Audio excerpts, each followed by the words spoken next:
Hello बच्चों। Question हम यहाँ पे दे रखा है, correct the following statement. Hydrophily pollination take place in the maize. Hydrophily pollination क्या मेज में होता है?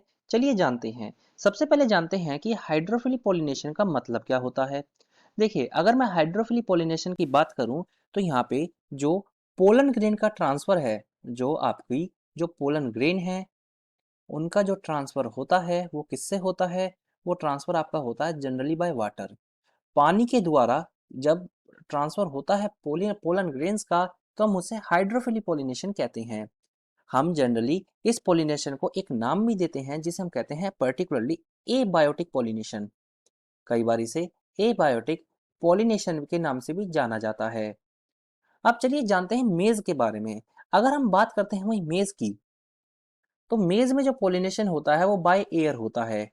बाय एयर मतलब air act as a medium.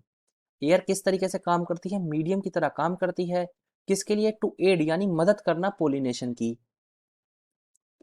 की मदद करने के लिए।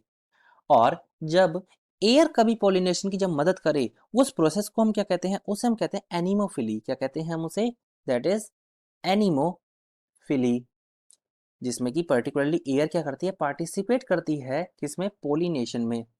अब अगर हम अपनी स्टेटमेंट देखते हैं तो स्टेटमेंट दे रखा है कि hydrophily pollination take place in maize. No, हम यहाँ पे नो लिखेंगे नहीं। क्यों? क्योंकि मेज में जो हमें पॉलिनेशन देखने को मिलता है वो एयर की मदद से देखने को मिलता है। और उस पॉलिनेशन को हम क्या कहते हैं? उस पॉलिनेशन को हम कहते हैं एनिमोफिली। तो हम इस बात को यहाँ पे लिख देते हैं। तो हमारी ये स्टेटमेंट करेक्ट नहीं है। करेक्ट करने के लिए हमें यहाँ पे एनिमोफिली लिखना यहाँ पे पड़ेगा। सो ये हमारा यहाँ पे राइट आंसर होगा। मैं उम्मीद करता हूँ कि चीज़ें अब आपको बहुत अच्छी तरीके से समझ में आई होंगी। Thank you.